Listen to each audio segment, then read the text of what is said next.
Hey guys, my name is Ferreck Dawn, and I've beaten the often path by being a musician.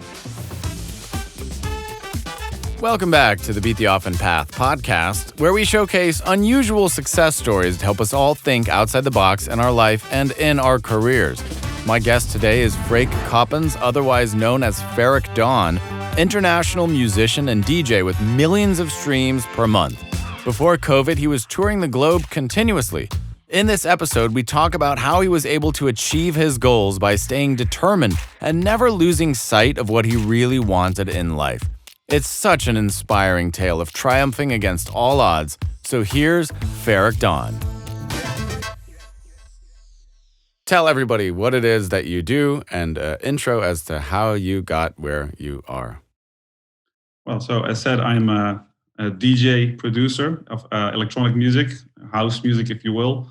And I started DJing, I think, when I was 17 years old. I'm 36 now, so it's almost 20 years in. And I studied, did my studies, and I then went on to do a full-time job. A couple of them, but always had the dream of actually, give up the full-time job and go full-time in music. But it's not easy because you have to make money, of course. So I needed the jobs, and then when I was 27, or I think 2014, I had a song called "Love Too Deep," which you remember because we were working at the same company at that time. Yep. And that did really well. It went on to BBC Radio 1 daytime rotation. And also the company I worked for weren't really happy with the fact that I signed it to their direct competitor, which makes sense. So if you add everything up, it was like the perfect moment to kind of, take a leap and go for it and try to actually make it and do it full time. And here we are 7 years later. Okay, so let's start at the beginning. So you're 17 years old. You make your first beat in FL Studio. It goes multi-platinum. It's Animals. Your name is Martin Garrix. And then everything was an easy success from that moment on, right? Yeah, it's exactly how it went. Yeah. So you had the decision that you wanted to become a DJ, and then 5 minutes later, you were touring the world, making millions of dollars. That's what a lot of people think how it goes. It's a cool story, man. So what actually happened? No, it's a very lengthy process. So I started out as a hardcore gabber DJ. Don't know if people who listen to the podcast know, really quick, really fast music. Because that was really popular back in the day where I'm from, and I really liked it. But my music taste developed a little bit. So after 4 years, I decided to go more house and techno, which is a bit more mainstream, between air quotes. And then, that was DJing. And then at a certain point, you realize that if I really want to take the next step, I need to have my own productions. And that's a whole different ballgame. Of course, learning how to DJ is very different than learning how to produce music. Yep. That took me a while to actually kind of nail and do well. Plus, I'm not musically trained or anything. I never have piano lessons. It's definitely not something that's natural to me to hear someone sing something. And, that's in G minor, and here are some cool chords that will go well with it. It's definitely not like that with me. So I kind of have to struggle for every chord I have to make. So for me, it all came down to perseverance and kind of sticking through it. But that's kind of the most important thing in my career probably is actually the discipline and keep going and kind of learning by doing and improving by doing. But it's definitely not something that comes easy to me or had like the same story as Martin Garrix has. It's been a long journey already. Sure. What were you in school for when you went to school? I did business communications, and then afterwards I did social psychology. But the second study, even though I liked it more than the first one, I only did it to just buy myself some more time, because being a student would allow me to spend more time in the studio than actually having a 9-to-5 job. Okay. So when did you finish your studies? How old were you? I was 25. Okay, so you did extended. Yeah. That was a long time. I did two masters, so I'm happy I finished those. Also, you never know what will happen. And if you look at the situation we've been in together in the whole COVID, there's numerous DJs who never done anything else than DJing and trying to make it as a DJ. So I can imagine it's very frightening to not being able to do this and really have no idea where you'll end up if this actually, doesn't is not resolved, or if it doesn't end in a way. Of course, it will end, but I can imagine for someone who doesn't have their education, it's even more scary than a guy like me who is of course still afraid because it's my livelihood and my passion, and I want to do this. But it's good to have the studies and have the right papers. Yeah, which is rare. I don't think a lot of people have at least 2 master's degrees in general, let alone DJs.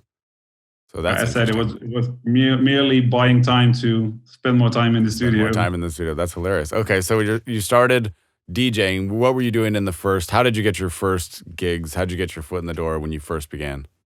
It's just networking. I'm from the southern part of near Eindhoven, the southern part of the Netherlands, and there were a lot of clubs and little festivals going on. And me being a visitor of those places, kind of, you always know someone that knows someone that knows someone. So that's kind of how it went. And just small gigs after opening slots, no money as well, but just great for building experience and growing and learning.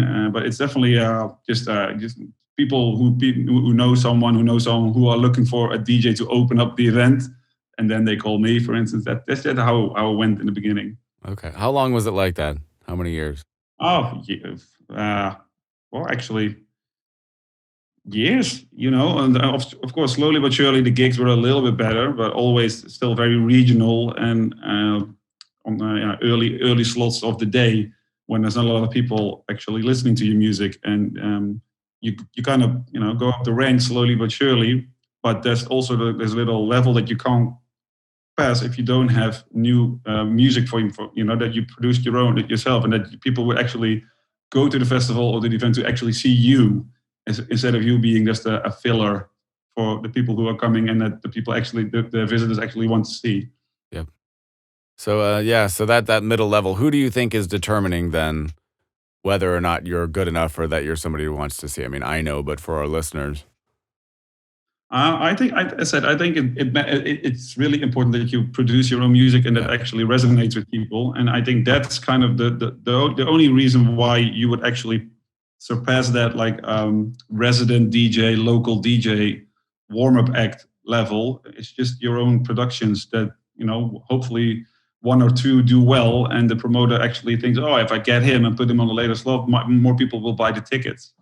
Right, because it's all about making money at the end of the day for the venue owners, the bookers. Business. They got to make money, and if you're not bringing anybody in, they don't care about you. No. So when you were doing this, did you get a manager? How early on did you approach a manager? Did they say no? Oh, no, I only did it myself until the moment I signed with Spinnin Records. So if you go back to 2014, when I had that track called Love Too Deep, when we signed it to Spinning, they offered me a deal. So really everything in your life changed at a turning point of one successful song. A hit. Yeah. A mini hit, or a hit, I guess you would say, which is interesting. I mean, a lot of people have that in a lot of professions. If you're an author, you write a book that becomes a bestseller. If you're a DJ, you have a song that's played on the radio, picked up by BBC. How many songs do you think you put out before you had a hit? Oh, a lot. It might have been 50 or 50. I think probably something like 30 to 50. But and you can definitely tell if you listen to it now. If I listen to the music I did back in the day, it definitely wasn't good enough. But at that time, you think it is. But I said you learn by doing, and you get more experience. Then you hear stuff that you didn't hear back then. So yeah, I did a lot of bad tunes, and then luckily this one did well. And because of that, because of me then devoting all my time to music, logically my expertise, when I just got better at it because I spent all my time on it instead of having a 9-to-5 job and then doing 2 or 3 hours of music on a Wednesday evening and then on the Friday evening. And so it makes sense that you get better at it if you spend a lot of time on doing it. So that in that way, that was a blessing, because otherwise I probably wouldn't be at the level of production I am right now if I didn't spend 7 years doing it day in, day out, Wow. Yeah. And what was your schedule like before? So when I had a full-time job, you mean? Yeah, just go to work 9 to 5, and then of course not every evening, but usually maybe 3 evenings per week. I did 2 or 3 hours of music, and maybe a little bit on Sunday, and something like that. But now it's like, especially during COVID, it's Monday to Friday, 9 to 6, 7. Wow. Can be anything.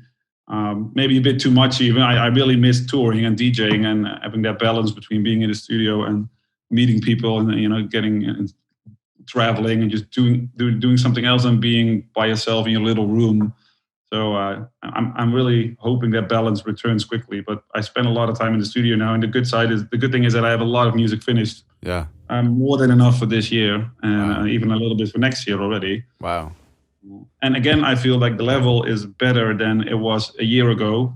Again, that I'm spending a lot more time on it, and I'm not tired, and no jet lags, and it's so it's just focus on the music right now, which is great. But I said I'd love for that balance to return. Right, sure. Well, of course. Well, at least you're making the most of it. At least you're being productive. You could have just been eating chips and just watching TV this whole time. No, yeah, like a lot of people. Yeah, I'm not that kind of guy. No judgment, by the way. No judgment to anybody. It's been a hard year, but I'm saying kudos that you have at least taken it to your advantage. That's good. Yeah.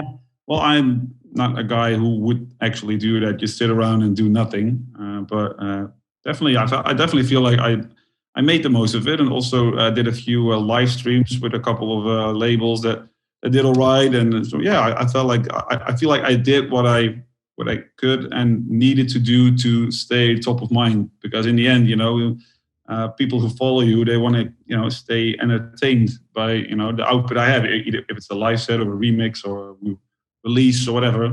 And I do feel, if I look at some other DJs, some others did great, and some others really dropped the ball a little bit. So I'm very curious what will happen to, like, let's call it the mid section of the tiers of DJing. So let's say level A of tier 1, Marco Corolla, Sven Vade, all those guys, they're fine. No one cares about this little 1 year break. They are such established names, they won't be hurt by what they did or didn't do during COVID. But the middle section, as where I'm in, for me, it makes sense that some guys who are kind of up a couple of ranks maybe go down because they didn't do anything during COVID. And that's a good opportunity for me to maybe climb the ladder a little bit by, having a lot of releases, remixes, live streams. So it's an interesting time as well. Let's see what happens when everything starts back up again. Sure. Well, you mentioned that discipline and perseverance are key parts of your success. I'm curious, is this something that you had to develop over time? Was that something that came naturally to you? How did you start building discipline in the early stages? Was it step by step, or were you always like, I'm going to do this as a side job outside of my regular job or studies? Well, no, the discipline part has always kind of been there, also with studying for school, and I was pretty, hardcore and stuff like that. And I felt like I wanted to get, past the exam and just do everything I can to make it happen. So that's definitely something that's kind of always been there. But it's especially in the music industry, there's a lot of rejection and a lot of. It's not the easiest industry to be in. You have to have thick skin, So that is definitely something that it's not easy, and that you kind of have to overcome or learn to deal with. But the thing is, the better the career gets, the less rejection you run into. So right. In a way, once you kind of go over the hill, then it is getting a little bit easier. But still, stuff happens, of course, that kind of makes you wonder if what you're doing is the best job for you mentally and blah blah. Everybody has those thoughts at a certain point, of course. But the perseverance stuff, that the personality trait that's always something that's been there. Okay. Yeah. What tools did you use to keep yourself going before you had any signs of outward success for years? In the music. Yeah. Not really. I just really enjoyed DJing, and I never, whatever would happen with the production, I would never quit DJing. So, knowing that that's something that you'll always be doing, that kind of course, this may sound a little bit weird, but it doesn't really matter if the tracks didn't do well, because you could also still go DJing and have fun with that. But I always wanted to, climb the ladder and, how do you say it, break through? How do you want to call it? So I wanted to keep going anyway, regardless. But I think, always knowing that it's not something that you'll ever have to quit, even though if it doesn't work or go the way you want it to go, you can always still enjoy it, and you do it as a hobby. So. And were you able to do that at the time? Were you able to say, I'm enjoying this? Or was it more frustration that you're not where you No, want to be? definitely more frustration, Okay. and especially seeing other guys do well. It sounds a bit uh, ugly, but seeing other people do well that you feel you're not that far off, or you feel you might be even at the same level, but they outperform you with gigs they're getting and everything. That is super frustrating, And hearing music being released, you feel like, why is this being released, and why do they keep rejecting my stuff and everything? Which they of course have their reasons, but in your head you feel like, oh, that's not fair and blah blah. And Yeah. but that's definitely not something that's easy to deal with. But I think every in every profession this happens, that people get promoted instead of you, and you felt like you should be the one. So that is something that everybody experiences, of course. Yeah. But a lot of people, they quit, I think. A lot of people don't keep pushing through. It's certainly not for years. So was that something Yeah, that you well, consciously worked it's on, or definitely. you just couldn't imagine another way of living? Well, the jobs I had, for instance, I worked at ID&T, which is a big event company, Yep. and I really enjoyed it. If I look back at it now, I feel like it's one of the most exciting times of my life, because the company was really cool, and I really enjoyed having colleagues that are kind of like-minded people, travel the world with them. So it wasn't like that if the DJing thing doesn't work, my whole life falls apart and I will never be able to find a job. I never had that feeling. Yep. At the company I worked after ID&T, where we met at Armada, same thing, like-minded people. I like the music industry. I like the vibe that was going on in the office. So I wasn't really too worried that if the DJing doesn't work, then my whole life is over.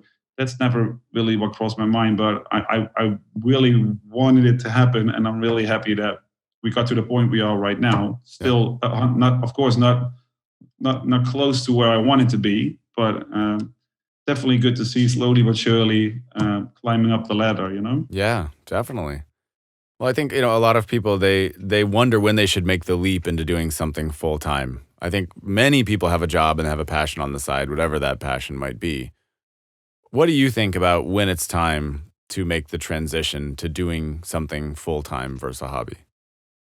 I think this is super difficult, because you never know. And I have to say, the fact that the company, that Armada, the company I used to work for, that they didn't like what was happening. And I kind of felt like what was going on, and that they probably wouldn't extend my contract. And so I had that kind of helped me make my decision, because it's very difficult, to have a full-time job, and money's coming in every month. You know what to expect, and then all of a sudden decide, hey, you know what? Let's leave it. I'm just going to go for it, and we'll see what happens. I think that's a very difficult decision, and I can totally imagine that a lot of people struggle with that. And when's the right time? I felt the same. I discussed with my girlfriend, discussed with my parents, and everybody kind of said the same thing, saying if you don't do it now, you never will.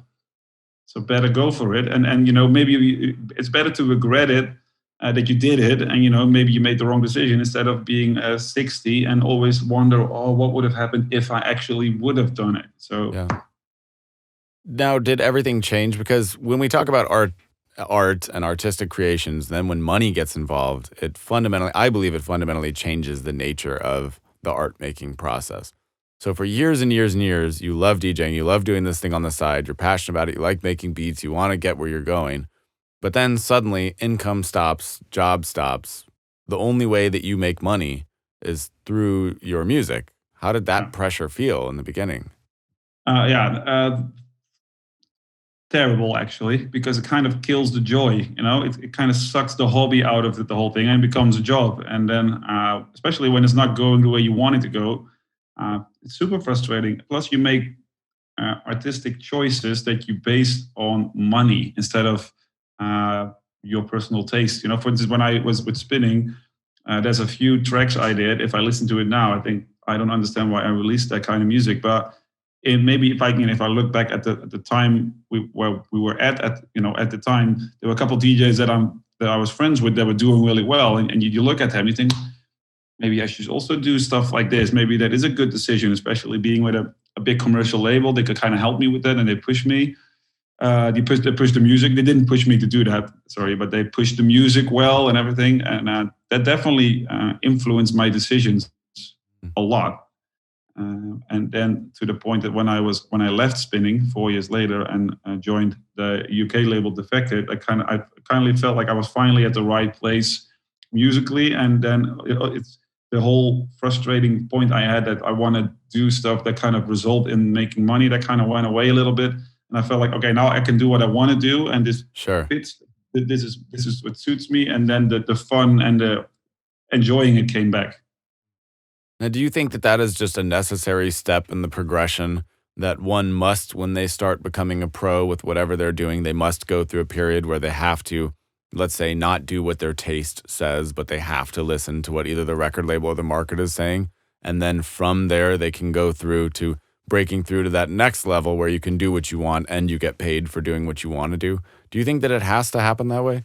No, not per se, because there's a lot of people who just, stick to one thing, be great in it, enjoy it, and they're the happiest people in the world. So I don't think it's something that needs to happen. I do think it will, if it does happen, it helps you also because you're going to appreciate a lot more what you're doing right now than you're actually enjoying it and making money. That's something that's a very lucky position that you're in at that time. So I do think it helps being aware of being fortunate that this is what you can do. Same goes for performing. I think if people ask oh, you were a DJ, they think, oh, you're playing for like 10,000 people every weekend and this and that. And of course, it is sometimes like that, but there's also gigs that are like 10 people or, and maybe that's a good thing because then you'll appreciate more when it is good and it's going well instead of, if you're only experiencing those like 10,000, 100,000 people shows. I think it's good to have kind of bad shows and empty crowds and empty, venues. You appreciate it a little bit more. Yeah, you think I flew all the way to Romania for this? Oh, that happened a lot of times. Yeah. I flew all the way. So in the beginning, so you said you signed a 360 deal with Spinnin Records. Now, what was the thought? I need to make some money. I need to keep a roof over my head. What is the thought in terms of making money as a musician, DJ at that point? Well, I said I maybe changed my personal preference and style a little bit to fit the label, and but maybe it's something that happened subconsciously a little bit. It's not that I told my girlfriend, for instance, oh, I'm going to produce this kind of stuff because then we'll have more money to spend at all. It's just I think it's a kind of a natural progression that happens, and luckily I changed it back. But it's not really I had a certain thought of the whole thing. It's just I think it's just you do what you got to do to make a living, And hopefully you'll be able to come back and to figure out what your authentic self is or what you actually like. Yeah, but I do have to say when I was doing that, so when I was producing music that I didn't like, I wasn't really doing it like full being aware of I hate what I'm doing, but I have to do it to make money. At that point, I thought that was the best decision, and then slowly but surely you start to realize, hey, I'm not happy playing this music at events. I'm not happy producing this music. I'm not happy when it's released. I'm kind of ashamed of some tracks that I did. So that is definitely something that I learned and gradually came to me. And then at the end of the whole 4-year deal, and I definitely felt like, okay, I'm kind of, it's good, it's cool what happened, but I'm really happy that I kind of found my direction, or the direction I want to head in, and that you're very, very aware of what you don't want to do. Right. I did learn that, Which is good. That's a valuable skill. That's kind of what this podcast is all about, is whatyoudon'twannado.com. That's the website. Well, we've eliminated everything else, so surely there must be something left, right? It's a big world. No, I think there is incredible value in that. And I think more and more people are taking those kinds of paths, meandering paths, learning things. It's all part of that growth cycle, which is good. What do you think? So, again, people have idolized, I think, a lot of people who want to be musicians or DJs. They don't know anything about what it actually means. They just look at the Instagram parties and they think, I want to be there. That's awesome. How can I do that? But you being a disciplined guy, what was your day-to-day like right after you quit the job and you're saying, okay, I'm going full-time into this? What did that mean? Describe a typical day, typical week. Oh, just really from Monday to Friday. I try to stick to like normal times a little bit, like 9 to 5. Also because I have my wife, my girlfriend. she works those times a day. So you do have to. I do want to spend time together, of course. So, but no, I went like hardcore every day, produce music, and learn tutorials, do stuff like that, trying to get better at it, slowly but surely. But no, really, every day, Monday to Friday, music production, nothing else. And would you say that's split like half between learning and half between making, or mostly making some tutorials? Like, what was that actually like? Definitely, let's say 90% actually producing and 10% tutorials or spending time with other DJs and learning from them. But no, definitely just start producing music. And I said it's kind of learning by doing, and slowly but surely you pick up tricks from other guys that you've been in the studio with, or some tutorials and everything. And slowly but surely you start to notice that it's getting a little bit easier and you're a bit quicker, and instead of finding chords a bit easier or stuff like that. So just learning by doing, actually. And did you set like output targets? Did you say, I'm going to finish a song a week, or did you have any kind of goals like that? Yeah, I was definitely. It's still something that sticks in my head, that I'd like to produce one record a week, but I kind of let that go, because I'd rather do one a year that's a mega hit than 52 that are just above average. So I felt at a certain point it's pointless to kind of force myself to produce a song a week, I'd rather spend time looking for the perfect sample for me to use and create a very catchy track, instead of just going through random stuff, finish it, and never use it again. Sure. So that was definitely a target I set for myself in the beginning, but I let go because it didn't work for me. Okay. How long did you do that? Oh, for years, really. Years. A track a week for years. Yeah, that was the goal. That was the goal, but, right? Of course, weren't always able to do that. But I think it's like 2-3 years ago that I realized, maybe around In Arms, the track I did in 2018, and I saw what happened with that, how long it kind of kept lingering on with everybody in a good way. So like I don't really need one track a week if I have one of these and one does well and kind of keeps going for half a year. Then why would I force myself to keep finishing music every week and maybe not producing the best stuff I can because I'm just powering through and want to finish it. And what percentage of tracks would you say that you actually would release of all of the ones that you created in that period? Oh, about 5 to 10%.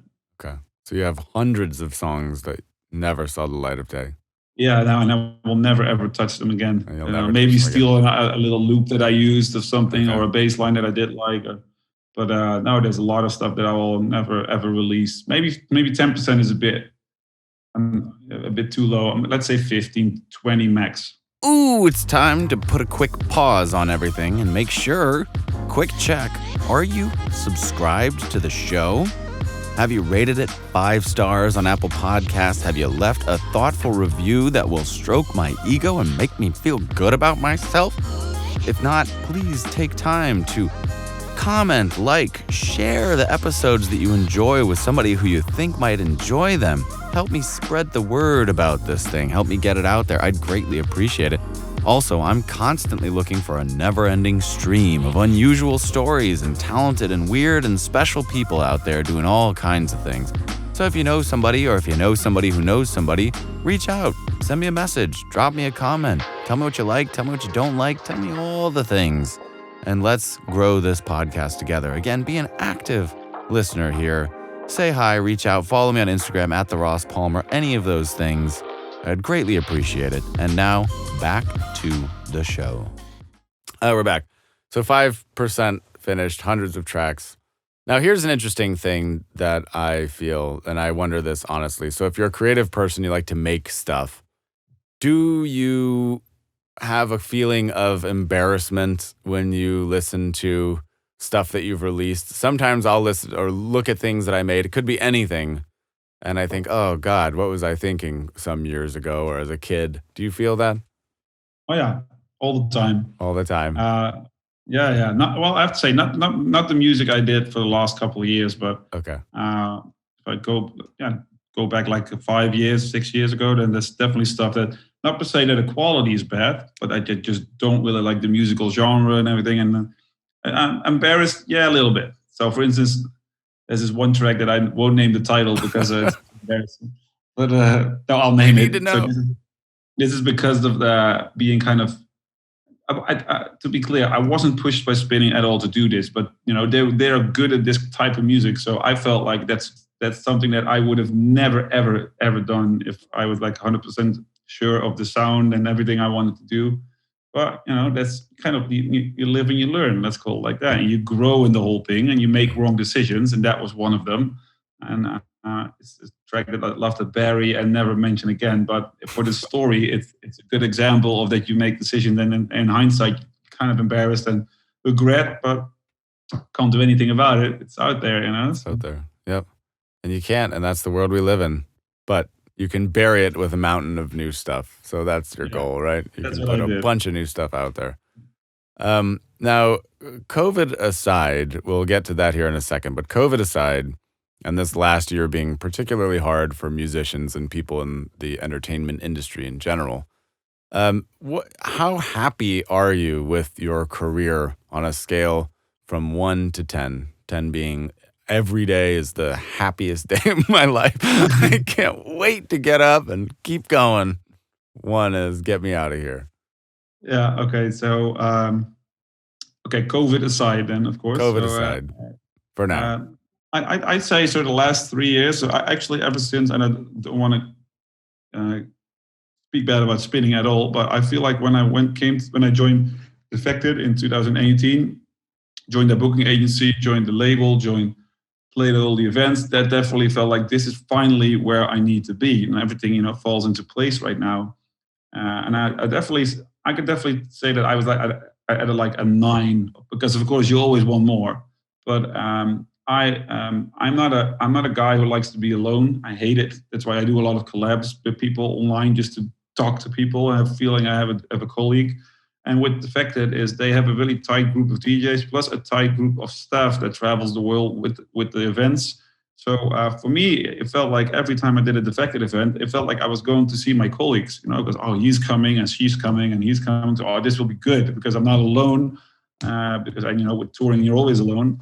So actually kind of, being part of one of the biggest, maybe the biggest house label in the world, and also have a feeling that they kind of welcomed me into the group, that definitely gave my career and the joy in my career a big boost. So definitely, I would say a 9 at how happy I was pre-COVID. Wow. And I'm very curious what it will be post-COVID. Yeah. I'm sure it'll come back eventually, right? Yeah. It has to at some point. Yeah. People are going to be so ready to party, they're going to want to just jump out of there and they're going to go nuts. It could be crazy in 2022. Who knows? I hope. I really do. Yeah. So you felt very, very, very high career satisfaction. Well, that's great. How important is other people's opinions of your work to you being happy?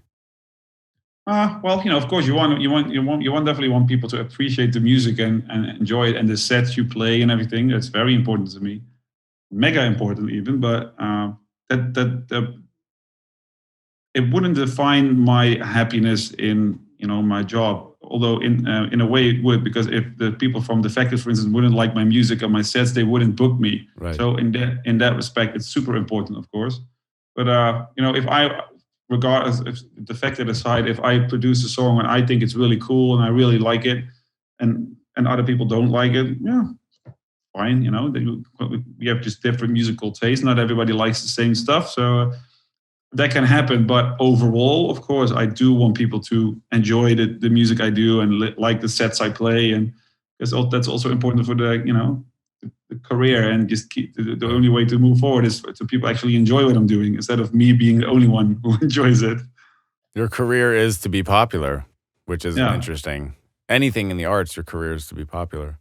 Celebrity, actor, Will Smith, whatever. That's your job, which is weird. Especially because we talk about how evil social media can be in this day and age. But if your job is to be popular, then you don't really have a choice.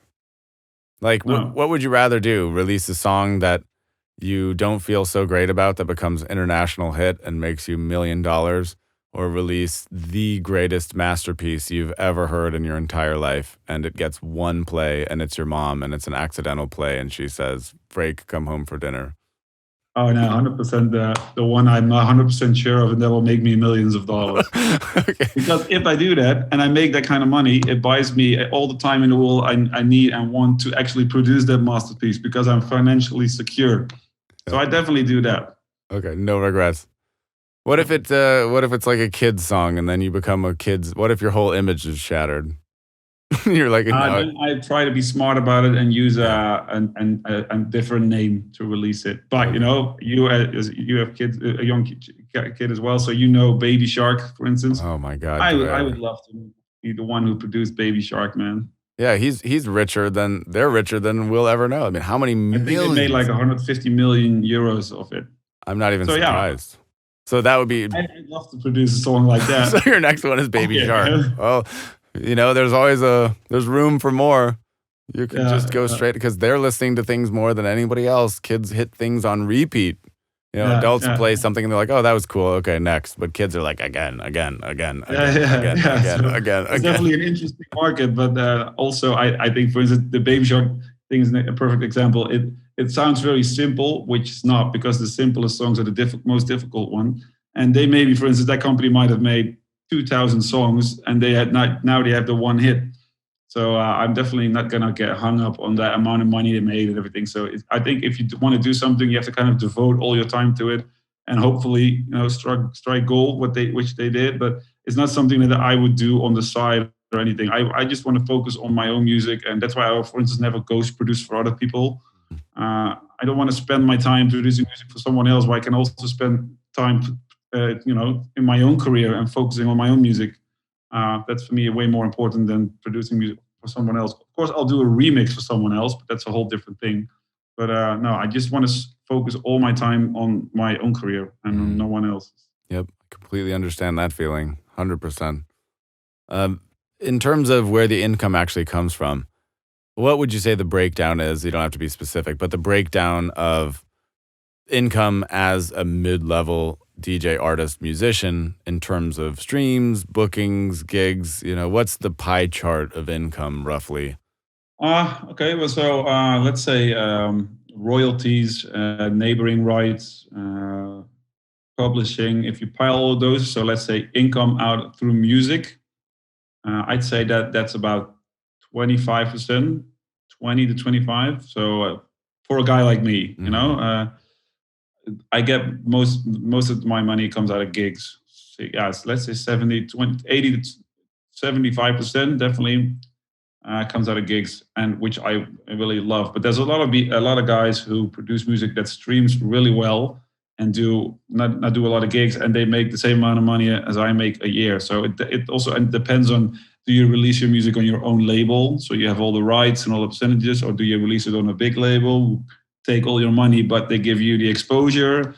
What's your game plan? Because the exposure will probably help you getting gigs, or do you want to do it on your own label and just take all the money from that side? So that's, it's different strategies.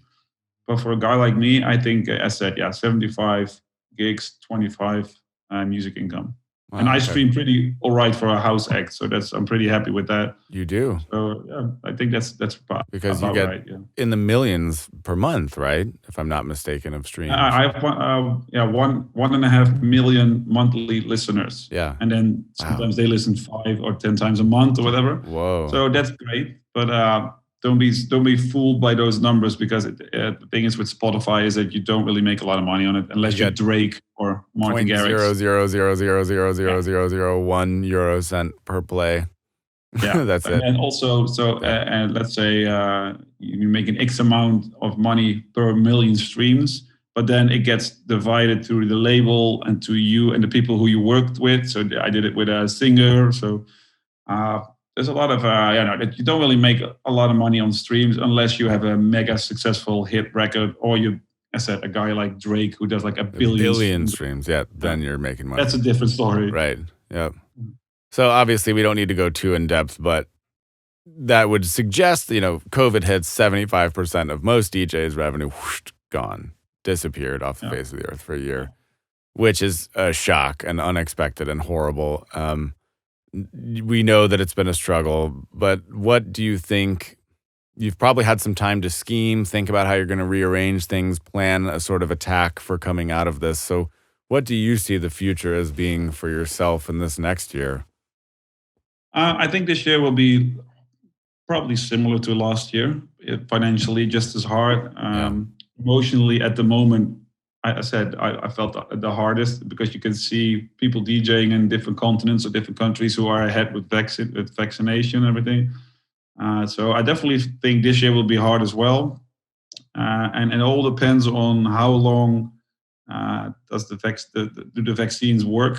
Are they going to be there help us for a half a year, or help us for 2 years? So because I worry otherwise in November there'll be a Philippine version of the COVID, or you name a country, Russian or whatever, that the vaccine might not work well against, and then we're back to square one, and all arts and culture stuff will be wiped off the table again. So that is definitely something I worry about, but I try to stay positive. And if you look at the feedback on how the vaccines work on the British version and now the Indian version, I think we'll be all right. But I think it will all be better. I think Q4 2020 will be back on our feet. In the Netherlands, they announced on Friday that events are allowed to happen again after July 1st. But then people have to get the licenses for everything and plan. And so August, September will be all right. And then it's all about what will happen in the winter regarding COVID and flu and whatever. So it's very uncertain. Yeah, absolutely. Yeah, well, hopefully things will pick up. There's always room for an NFT. Where's the Ferreck Dawn NFT? You'll make $200,000 on that. I looked into it, but I don't really believe in it for me, as in, and I don't want to undersell myself, but if you're a Calvin Harris and you offer something like that, okay, I get it, because Calvin Harris, he makes amazing music, and it is something that I can imagine people want to like a collector item. But who cares about an NFT from Ferreck Dawn? That's how I think. I think why would I do that now? I feel it's a great tool if you're already on like a pretty successful level and people actually would want a collector item of yourself. But for me now, at the time, I don't know. It might be a bit too soon, I feel. Interesting. Yeah, I don't know. I mean, you have 1.5 million monthly listeners. Maybe it would work. Maybe if you released the song as an NFT. I don't know, man. I'm talking out of my ass here. I did think about this. It's just I think it's also having the balls to actually do it and try to see what happens. So I'm not saying never. I just feel it might be a bit too soon now, actually. Yep. All right. Well, let's get into some rapid fire questions to sort of wrap this up. Very fascinating stuff so far. Rapid fire question. I think I know what you're going to answer to this one, but talent or hard work in your industry? Hard work. Hard work. Okay. Yeah. So you think that if somebody has no talent, how does talent play a role? What role? Talent does play a role, but of course, because there's people who are musically gifted, or Avicii is a perfect example of a guy you can definitely tell he has something going on that I don't. It's not happening in my head. But talent definitely is mega important. But I feel hard work will beat talent every day if talent doesn't work hard. Yep. That's good advice. So I'm not sure if you're into soccer, the football. I enjoy playing it. I don't watch it. There's two players you might heard the names. One is Messi, and the other one is Cristiano Ronaldo, which are considered two of the best of this generation. Who? And I think Who that's are the they? perfect example. What? Who? Messi and who?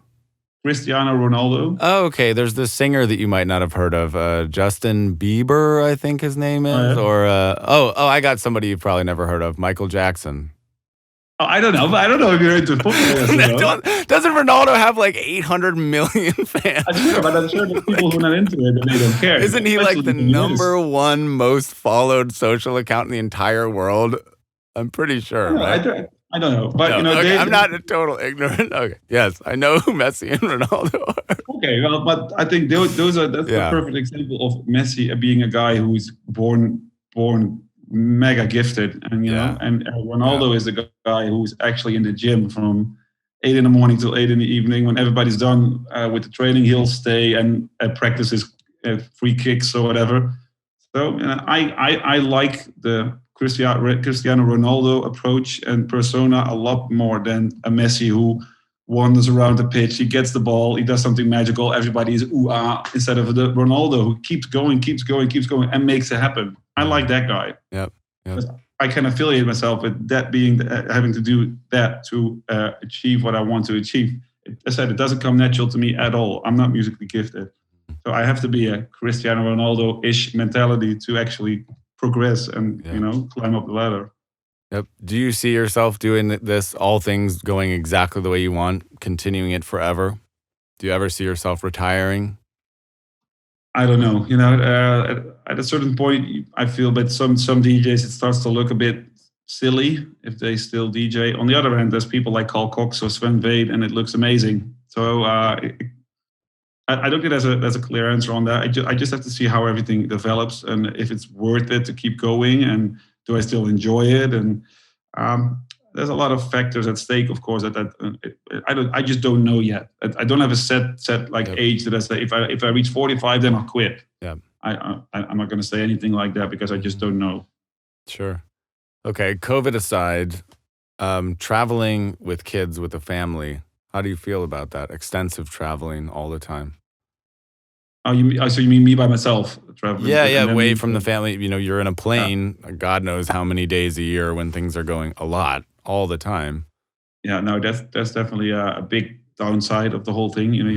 I love to spend time with my kids and my wife and everybody and just being around them. But, on the other hand, as I said, I feel I like being, I like traveling. I like doing the gigs, but it's all about balance, And at the moment, balance is a bit lost as I'm only at home for almost 1.5 years now, every weekend at home. While before 6-7 years, I was away every weekend, which maybe is also not the best thing to do. But as I said, I'm just looking for that perfect balance again, and at the moment, it's gone. So I think the older the kids get, the more difficult it will get because they'll be more aware of everything and where's dad and are you going, are you leaving again? And so I do not look forward to that. But on the other hand, I'm sure at a certain point they'll understand, and it's for the sake of the whole family. If the career goes well, everybody benefits, And it's tough out there. They may not understand until they're older, but it's tough. It's tough when you've got to juggle these things and you're responsible for so much money you got to take care of. It's not an easy thing to make that balance work, I don't think. No. It's definitely. It's really not. Because if you're not fulfilled, then you're miserable, then you're a bad parent. Yeah, if you never spend time with your kids, you're also a bad parent. There's so many ways to be a bad parent. It's really hard to be a good one. Yeah, well, so but of course I do, and also for my girlfriend, I keep calling her girlfriend or wife. We're not married, but girlfriend. Sure. It's not easy as well to be alone with the kids every weekend, or sometimes if I'm on tour, US or Australia, I'll be away for 2.5 weeks, and she has a full-time job as well, and then the kids go to school and cooking and bath and everything. So that's definitely something that you have to discuss with your girlfriend and how to deal with everything. But that's definitely not easy. But and don't get me wrong, I just can't wait for that actually to be a point of discussion again, because that means we're back to normal. What does that mean? Instead of now doing nothing every Friday and Saturday and Sunday. Yep. I feel you there. All right, last piece. To somebody of the many people who might want to become a musician like you or to do what you've done, what is your greatest piece of advice for them? Keep going. Do not get beaten down, and do not thick skin, and perseverance. Keep going, and if you really want it, then there's either you're lucky and you're messy and musically gifted, and you'll get there in a few steps, but let's assume you're not, because there's such a small percentage of people who actually do have that. The only thing you can do is just keep going, powering through, nothing else. Perseverance, everything. If you really want it, go get it, and don't stop until you get it. That's great advice. And what do you think is the best piece of advice that you've ever gotten for yourself? Oh, that's a tough one, actually. I don't feel someone really actually gave me advice in the whole music industry or how to deal with stuff and everything. There wasn't really like a role model in a sense that I could really kind of cling on to and ask him for, how would you do this? How did you do it? There wasn't really one that comes to mind, actually. So no, I don't really I can't really say that I got advice from someone and I feel like, oh, that's amazing, man. Thank you for that. It definitely helped me out. No, I don't have that, actually. Just on your own. did it all Well, yourself? not to say on my own, more because you have a lot of friends who also DJ and just you hang out and definitely discuss stuff. But it's not like someone really gave me an advice that motivated me to keep going when I was down or anything. I just felt I just could keep going by myself. Here's the magical kick drum that will make you a hit. Exactly. Here. There's no one who can tell you that. Yeah. But I do have to say I work a lot with another guy who's also his name is Freek, and that's really great for me that you have someone to spar with, to talk with, to discuss stuff with, and he's a great musician as well, so you can bounce ideas off each other and just discuss what would be the right next move or anything. Same as I talked to with my manager. So I do get advice from people now, which I really appreciate and I need, because you want to talk to someone about this idea I have, or this label or that remix, or that's it's something I really I find super important. But back in the day, I said there wasn't really someone who told me how to climb up the ladder in the music industry at all. Nice. Well, all right. That's an interesting way to end it. But I want to give the floor to you. Where can people follow you or support your music? Where can they find you? Oh, well, on socials, it's just mainly Instagram and Twitter. Not so much Facebook anymore, but I don't think anyone uses Facebook. Only people over 45, I guess.